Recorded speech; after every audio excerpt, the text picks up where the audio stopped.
ನಿಮ್ಗೇನಾದ್ರೂ Elon Musk, Virat Kohli ಮತ್ತೆ ಅಂಕಿತ್ ಭಯಂಪುರಿಯ ಈ ಎಲ್ಲರಲ್ಲೂ ಯಾವ ವಿಷಯ ಕಾಮನ್ ಆಗಿದೆ ಅಂತ ಪ್ರಶ್ನೆ ಕೇಳಿದ್ರೆ ನಿಮ್ಮ ಉತ್ತರ ಇವರೆಲ್ಲರೂ ತುಂಬಾ ಫೇಮಸ್ ಇದ್ದಾರೆ, ಇವರ ಹತ್ತಿರ ತುಂಬಾ ಹಣ ಇದೆ ಮತ್ತೆ ಇವರೆಲ್ಲರೂ ಅವರ ಫೀಲ್ಡ್ ನಲ್ಲಿ ಎಕ್ಸ್ಪರ್ಟ್ ಆಗಿದ್ದಾರೆ ಅಂತ ಅನ್ಸುತ್ತೆ.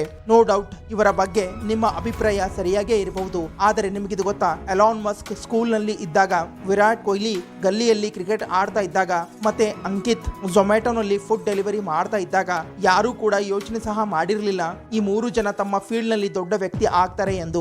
ಆದರೆ ಇದೆಲ್ಲವೂ ಆಗಿದ್ದು ಹೇಗೆ? ವೆಲ್, ಇದರ ಉತ್ತರ ಈ ಮೂವರಲ್ಲಿ ಅಡಗಿರುವ ಕಾಮನ್ ಕ್ರಿಯೇಟ್ ನಲ್ಲಿ ಅಡಗಿದೆ ಮತ್ತೆ ಅದರ ಹೆಸರಿದೆ ಹಸಲ್. ಹೌದು, ಇವರೆಲ್ಲ ಯಾವತ್ತೂ ತಮ್ಮ ಜೀವನದಲ್ಲಿ ಹಸಲ್ ಅನ್ನ ಕಡಿಮೆ ಆಗಲು ಬಿಡ್ಲಿಲ್ಲ ಮತ್ತೆ ತಮ್ಮ ಗುರಿಯವರೆಗೆ ಹೋಗಲು ಎಷ್ಟು ಕಷ್ಟಪಟ್ರು ಅಂದ್ರೆ ಒಂದು ದಿನ ಇವರಿಗೆ ಅದೆಲ್ಲವೂ ಸಿಕ್ಕಿತು. ಯಾವುದನ್ನ ಇವರು ಪಡಿಬೇಕು ಅಂತ ಅನ್ಕೊಂಡಿದ್ರು. ಅದೇ ತರ ನಾವೆಲ್ಲರೂ ಈ ವರ್ಷದ ಕೊನೆಯ 3 ತಿಂಗಳ ಕಡೆಗೆ ಹೋಗ್ತಾ ಇದ್ದೇವೆ. ಮತ್ತೆ ಯಾರೆಲ್ಲ ಈ ವರ್ಷವು ನನ್ನ ಗೋಲ್ಸ್ ಗಳನ್ನ ಅಚೀವ್ ಮಾಡಲು ಆಗಲಿಲ್ಲ ಅನ್ನೋ ಮಾತಿನಿಂದ ಬೇಜಾರಾಗಿದ್ರೆ ಡೋಂಟ್ ವರಿ, ನಿಮ್ಗೆ ಬೇಜಾರಾಗುವ ಅವಶ್ಯಕತೆ ಇಲ್ಲ. ಏಕೆಂದ್ರೆ ಮುಂದಿನ ಈ 3 ತಿಂಗಳವರೆಗೆ ನೀವೆಲ್ಲ ಈ ವಿಂಟರ್ ಆರ್ಕ್ ಚಾಲೆಂಜ್ ಅನ್ನ ಅಕ್ಸೆಪ್ಟ್ ಮಾಡಿದ್ರೆ ಮತ್ತೆ ನಾ ಹೇಳುವ ಸ್ಟೆಪ್ಸ್ ಗಳನ್ನ ಫಾಲೋ ಮಾಡಿದ್ರೆ ನಿಮ್ಗೆ ಸ್ವಲ್ಪವೂ ಪಶ್ಚಾತ್ತಾಪ ಆಗೋದಿಲ್ಲ. ನನ್ನ ಈ ವರ್ಷ ಕೂಡ ವ್ಯರ್ಥ ಆಯಿತು ಅಂತ ಅನ್ಸೋದಿಲ್ಲ. ಅದಕ್ಕಿಂತ ಮುಂಚೆ ನೀವು ನನಗೆ ಒಂದು ಪ್ರಾಮಿಸ್ ಮಾಡಬೇಕಾಗತ್ತೆ. ಈ ವಿಡಿಯೋದಲ್ಲಿ ಹೇಳಿರುವ ಪ್ರತಿಯೊಂದು ವಿಷಯವನ್ನು ಪೂರ್ತಿ ಡೆಡಿಕೇಶನ್ ಇಂದ ಫಾಲೋ ಮಾಡ್ತೀನಿ ಅಂತ. ಹಾಗಿದ್ರೆ ಬನ್ನಿ ವಿಡಿಯೋ ಪ್ರಾರಂಭ ಮಾಡೋಣ.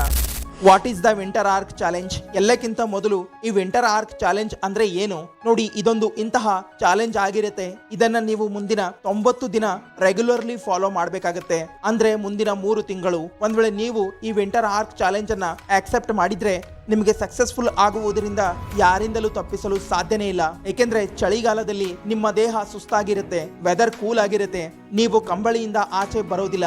ಆದರೆ ಯಾವ ವ್ಯಕ್ತಿ ತನ್ನ ಈ ಕಂಫರ್ಟ್ ಝೋನ್ ನಿಂದ ಆಚೆ ಬಂದು ತನ್ನ ಗುರಿ ಕಡೆಗೆ ಮುಂದೆ ಹೋಗ್ತಾ ಇರ್ತಾನೆ, ಅವರಿಗೆ ಯಾವುದೇ ತಿಂಗಳು, ಯಾವುದೇ ವರ್ಷ ಮತ್ತೆ ಯಾವುದೇ ಮೋಟಿವೇಶನ್ ಅವಶ್ಯಕತೆ ಇರೋದಿಲ್ಲ. ಏಕೆಂದ್ರೆ ಆ ವ್ಯಕ್ತಿ ತನ್ನಲ್ಲಿಯೇ ಸಫಿಶಿಯಂಟ್ ಆಗಿರ್ತಾನೆ. ಮತ್ತೆ ಇಂತಹ ಜನರೇ ಮುಂದೆ ಹೋಗಿ ಟಾಪ್ 1% ಜನರಲ್ಲಿ ಸೇರಿಕೊಳ್ತಾರೆ. ನೋಡಿ, ನಿಮ್ಗೆ ಯೂಟ್ಯೂಬ್ ನಲ್ಲಿ ಇಂತಹ ಅನೇಕ ವಿಡಿಯೋಗಳು ನೋಡಲು ಸಿಗುತ್ತೆ.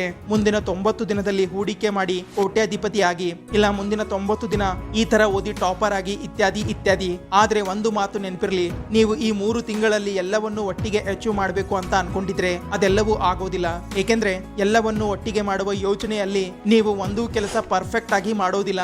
ಅದಕ್ಕೆ ನೀವು ಕೇವಲ ಒಂದೇ ವಿಷಯದ ಮೇಲೆ ಫೋಕಸ್ ಮಾಡಿ ಮತ್ತೆ ಅದರಲ್ಲಿಯೇ ಪರ್ಫೆಕ್ಟ್ ಆಗುವ ಪ್ರಯತ್ನ ಮಾಡಿ. ನೋಡಿ, ಜಗತ್ತಿನ ಎಲ್ಲಕ್ಕಿಂತ ಟಾಪ್ ಸಕ್ಸಸ್ಫುಲ್ ಜನ ಕೂಡ ತಮ್ಮ ದೇಹದ ಬಗ್ಗೆ ಜಾಸ್ತಿ ಕಾಳಜಿ ಹೊಂದಿರ್ತಾರೆ. ಏಕೆಂದ್ರೆ ಅವರ ಅನಿಸಿಕೆ ಆಗಿದೆ, ಅವರ ಬಾಡಿ ಫಿಟ್ ಮತ್ತೆ ಆಕ್ಟಿವ್ ಆಗಿದ್ರೆ ಅವರು ತಮ್ಮ ಜೀವನದ ಯಾವುದೇ ವರ್ಷದಲ್ಲಿ ಅದೆಲ್ಲವನ್ನು ಅಚೀವ್ ಮಾಡ್ತಾರೆ ಅವರಿಗೆ ಬೇಕಾಗಿರುವುದು. ಅದಕ್ಕೆ ಅಲ್ವಾ MS ಧೋನಿ ತನ್ನ 43ನೇ ವಯಸ್ಸಿನಲ್ಲಿಯೂ ಅಷ್ಟು ವೇಗವಾಗಿ ಓಡ್ತಾರೆ. ಮತ್ತೆ ವಾರನ್ ಬಫೆಟ್ ಕೂಡ 94ನೇ ವಯಸ್ಸಿನಲ್ಲಿ ತನ್ನ ಮೈಂಡ್ ನ ಸಹಾಯದಿಂದ ಒಳ್ಳೆಯ ಇನ್ವೆಸ್ಟ್ಮೆಂಟ್ ಮಾಡ್ತಾರೆ. ಇದರಿಂದ ಅವರ ವೆಲ್ತ್ ಪ್ರತಿ ವರ್ಷ ಜಾಸ್ತಿ ಆಗ್ತಾ ಇದೆ. ಒಂದ್ ವೇಳೆ ನೀವು ಇವರ ಹಾಗೆ ಸಕ್ಸಸ್ಫುಲ್ ಆಗ್ಬೇಕು ಅಂತ ಅನ್ಕೊಂಡಿದ್ರೆ ತಮ್ಮ ದೇಹವನ್ನು ಹೆಲ್ದಿ, ಆಕ್ಟಿವ್ ಮತ್ತೆ ಅಟ್ರಾಕ್ಟಿವ್ ಅನ್ನಾಗಿ ಮಾಡುವುದರ ಮೇಲೆ ಫೋಕಸ್ ಮಾಡಿ. ಮತ್ತೆ ನಾ 100% ಹೇಳ್ತೀನಿ, ನೀವು ಈ ಚಾಲೆಂಜ್ ಅನ್ನ ಈಸಿಯಾಗಿ ಅಚೀವ್ ಮಾಡ್ತೀರಾ ಅಂತ. ಒಂದ್ ವೇಳೆ ನೀವು ನಾ ಹೇಳಿರುವ ಟಿಪ್ಸ್ ಗಳನ್ನ ಫಾಲೋ ಮಾಡಿದ್ದೆ ಆದ್ರೆ. Point number 1, set your body development goal silently. ನೋಡಿ, ನೀವು ನಿಮ್ಮ ಜೀವನದ ಯಾವುದೇ ಒಂದು ಗೋಲ್ ಅನ್ನ ಅಚೀವ್ ಮಾಡಬೇಕು ಅಂದ್ರೂ ಅದನ್ನ ಸೀಕ್ರೆಟ್ಲಿ ಅಚೀವ್ ಮಾಡಬೇಕು. ಅದೇ ತರ ತಮ್ಮ ಬಾಡಿ ಡೆವಲಪ್ಮೆಂಟ್ ಗೋಲ್ಸ್ ಅನ್ನು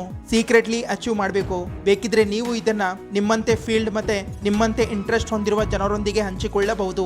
ಏಕೆಂದ್ರೆ ಇಂತಹ ಜನರಿಂದ ನಿಮಗೆ ಬೆಟರ್ ಸಜೆಷನ್ ಸಿಗುತ್ತೆ. ಅಂದ ಹಾಗೆ 2009ರಲ್ಲಿ ನ್ಯೂಯಾರ್ಕ್ ಯೂನಿವರ್ಸಿಟಿನಲ್ಲಿ ಕೆಲವೊಂದು ಪ್ರೊಫೆಸರ್ಸ್ ಇದನ್ನ ಒಂದು ರಿಸರ್ಚ್ ನಲ್ಲಿ ಹೇಳಿದ್ರು.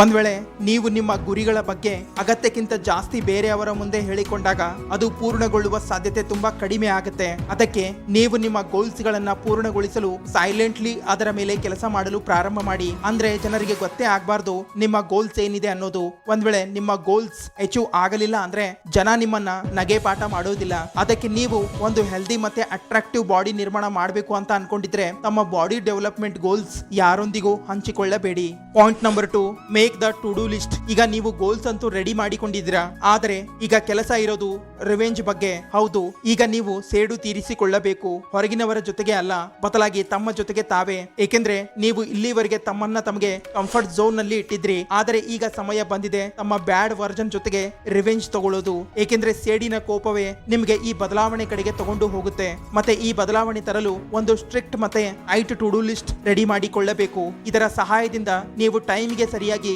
ನಿಮ್ಮ ಗೋಲ್ಸ್ ಗಳನ್ನ ಅಚೀವ್ ಮಾಡಬಹುದು. ಆದರೆ ತುಂಬಾ ಜನ ಈಗ ನಾವು ಟು ಡೂ ಲಿಸ್ಟ್ ಅಂತೂ ರೆಡಿ ಮಾಡಿಕೊಳ್ತೀವಿ, ಅದು ಯಾವುದಾದ್ರೂ ಒಂದು ಸಮಸ್ಯೆಯಿಂದ ಹಾಳಾಗುತ್ತೆ ಇಲ್ಲ ಪೂರ್ಣಗೊಳ್ಳುತ್ತೆ ತಗೊಳ್ಳೋದಿಲ್ಲ ಅಂತಾರೆ. ನೋಡಿ, ಆ ರೀತಿ ಆದ್ರೆ ನಿಮ್ಗೆ ಟೆನ್ಷನ್ ತಗೊಳ್ಳುವ ಅವಶ್ಯಕತೆ ಇಲ್ಲ. ಈ ಸಲ ನೀವು ನಿಮ್ಮ ಟು ಡೂ ಲಿಸ್ಟ್ ಅನ್ನ ತಮ್ಮ ಕೆಲಸದ ಅಕಾರ್ಡಿಂಗ್ ಅಲ್ಲ, ಬದಲಾಗಿ ತಮ್ಮ ಪ್ರಯಾರಿಟಿಯ ಅಕಾರ್ಡಿಂಗ್ ನಿರ್ಮಾಣ ಮಾಡಿಕೊಳ್ಳಬೇಕು. ಬೇಕಿದ್ರೆ ನೀವು ನಿಮ್ಮ ಟು ಡೂ ಲಿಸ್ಟ್ ನಲ್ಲಿ ಹೈ, ಮೀಡಿಯಂ, ಲೋ ಪ್ರಯಾರಿಟಿಯ ಸೆಲೆಕ್ಷನ್ ನಿರ್ಮಾಣ ಮಾಡಿಕೊಳ್ಳಬಹುದು.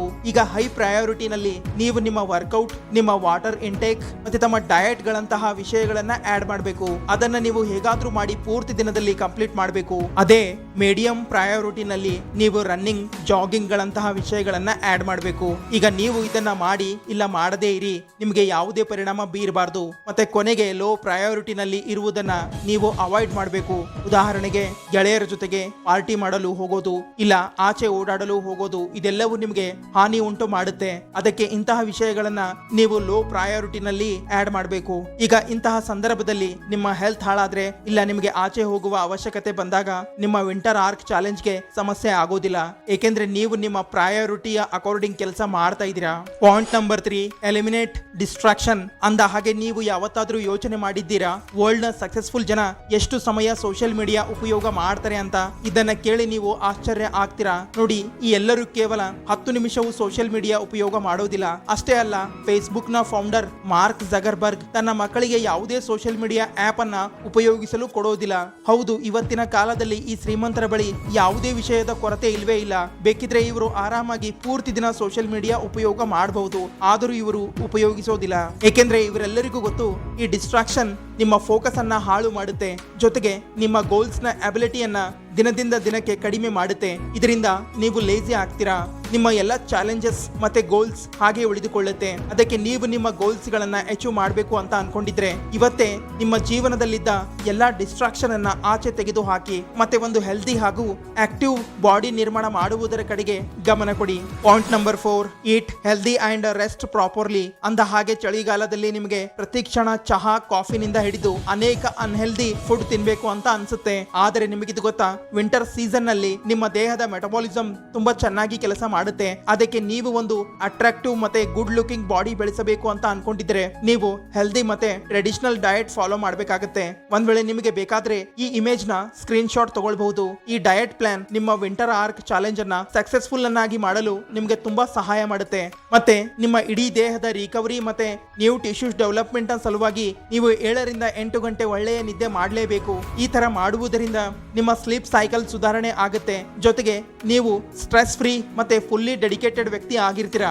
ಹಾಗಿದ್ರೆ ನೀವು ಮುಂದಿನ 3 ತಿಂಗಳವರೆಗೆ ಈ ವಿಂಟರ್ ಆರ್ಕ್ ಚಾಲೆಂಜ್ ಅನ್ನ ಕಂಪ್ಲೀಟ್ ಮಾಡಿ. ಹಾಗಿದ್ರೆ ಈ ವಿಡಿಯೋ ಇಲ್ಲಿಗೆ ಮುಕ್ತಾಯ ಆಗುತ್ತೆ. ಈ ವಿಡಿಯೋ ಬಗ್ಗೆ ನಿಮ್ಮ ಅನಿಸಿಕೆ ಏನಿದ್ರು ಕಮೆಂಟ್ಸ್ ಮೂಲಕ ತಿಳಿಸಿ. ಹಾಗೆ ಚಾನಲ್ ಅನ್ನು ಸಬ್ಸ್ಕ್ರೈಬ್ ಮಾಡಿ, ಇನ್ಸ್ಟಾ ಪೇಜ್ ಅನ್ನು ಫಾಲೋ ಮಾಡಿ. ಬಾಯ್ ಬಾಯ್.